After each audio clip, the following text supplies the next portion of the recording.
കേരളത്തിലെ കായിക താരങ്ങളുടെ സാഹചര്യങ്ങളും മെച്ചപ്പെടേണ്ടതല്ലേ?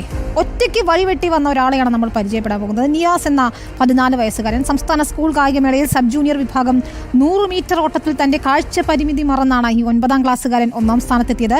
കാസർഗോഡ് GHSS അങ്കടി മൊഗറിലെ വിദ്യാർത്ഥിയായ നിയാസിനെ പോലെ കായിക ഇനത്തിൽ കഴിവുള്ള അനേകം വിദ്യാർത്ഥികൾ സ്കൂളിലുണ്ട്. എന്നാൽ കായികാഭ്യാസത്തിനായി സ്കൂളിൽ നല്ല ഗ്രൗണ്ടോ സിന്തറ്റിക് ട്രാക്കോ ഇല്ലെന്നതാണ് പ്രധാന അധ്യാപകരുടെ പരാതി.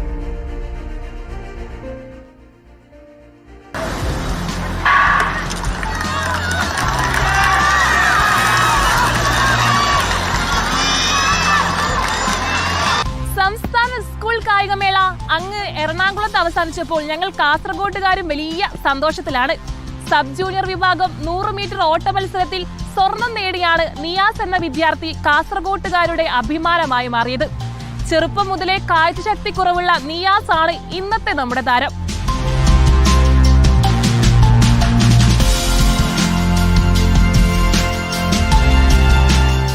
കണ്ണട വെച്ചാണ് ഓട്ടം. തൊട്ടപ്പുറത്തോടുന്ന ആള് എവിടെ എത്തിയെന്ന് പോലും നോക്കാതെ ഫിനിഷിംഗ് പോയിന്റ് മാത്രമാണ് ലക്ഷ്യം. കാഴ്ചാ പരിമിതിയുള്ള നിയാസ് അങ്ങനെ കണ്ണടയോട്ടക്കാരനായി.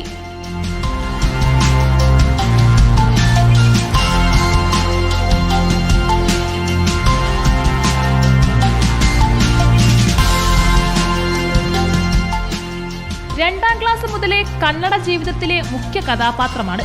ഇരിക്കുമ്പോഴും നടക്കുമ്പോഴും ഓടുമ്പോഴും കണ്ണട വേണം. എന്നാൽ ഇതൊന്നും ഓടുന്ന ട്രാക്കുകളിൽ അവന്റെ ആത്മവിശ്വാസത്തെ ലവലേശം ബാധിച്ചില്ല. സ്കൂളിലേക്ക് വരാൻ തുടങ്ങിയതിന് ശേഷമാണ് ഇവൻ്റെ കാഴ്ചപരിമിതികൾ നമ്മൾ തിരിച്ചറിയുന്നത്. കാരണം അപ്പോഴാണല്ലോ ഈ പുസ്തകം നോക്കാനും വായിക്കാനും തുടങ്ങുന്നത്. അപ്പോൾ എനിക്ക് തോന്നി എന്തെങ്കിലും പ്രോബ്ലം ഉണ്ട്. അപ്പോൾ ഡോക്ടറെ കാണിച്ചപ്പോൾ കാര്യമായി അവന് പ്രോബ്ലം ഉണ്ടായിരുന്നു. പിന്നെ ഡോക്ടറെ കാണിച്ചിട്ട് ക്ലാസ് വെക്കാൻ തുടങ്ങി. വിദ്യാലയത്തിൽ പേരിനൊരു ഗ്രൗണ്ട് ഉണ്ട്. വേനൽക്കാലങ്ങളിൽ മാത്രം പരിശീലിക്കാവുന്ന ഒരു ഗ്രൗണ്ട്. അതല്ലാതെ കുട്ടികളുടെ കായികക്ഷമത വർദ്ധിപ്പിക്കാൻ വിസ്തീർണമുള്ള ഒരു ഗ്രൗണ്ട് പോലും ഇവിടെയില്ല.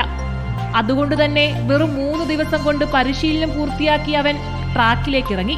കായിക പരിശീലനത്തിനായി അടുത്ത പ്രദേശങ്ങളിലടക്കം സിന്തറ്റിക് ട്രാക്ക് പോലും ഇല്ലാത്തത് കുട്ടികൾ അനുഭവിക്കുന്ന പ്രധാന വെല്ലുവിളിയാണെന്ന് അധ്യാപകരും പറയുന്നു. ഈ സ്പോർട്സ് എല്ലാം വരുന്നത് മഴക്കാലത്തായിരിക്കും. ഈ മഴക്കാലത്തായതുകൊണ്ട് ചെളി, ഇവിടെ ഫുള്ള് ചെളി, ഓടാൻ പറ്റൂല. നമ്മളെ സ്കൂളിൽ കുറേ പിള്ളേരുണ്ടാവും ഇങ്ങനത്തെ കഴിവുള്ള പിള്ളേർ. പക്ഷേ ഇങ്ങനത്തെ ഗ്രൗണ്ട് ആയതുകൊണ്ട് ഞങ്ങൾക്കൊന്നും ചെയ്യാൻ പറ്റുന്നില്ല. അതേപോലെ ഞങ്ങൾക്ക് PT സാറിൻ്റെ ഒരു അഭാവമുണ്ട്. ഡെയിലി വേജസ് ആണ്. PT എക്യുപ്മെൻറ്റ്സ് കുറേ ഒന്നുമില്ല. മഴ പെയ്ത് ഒന്നും ചെയ്യാൻ പറ്റാത്ത അവസ്ഥ ഇവിടെ.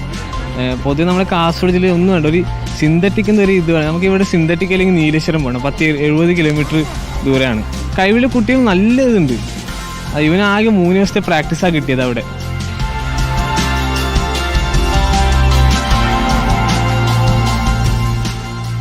നിയാസിനെ പോലെ ഒരുപാട് മിന്നൽ വേഗക്കാർ കാസർഗോട്ടെ പല സ്കൂളുകളിലുമുണ്ട്.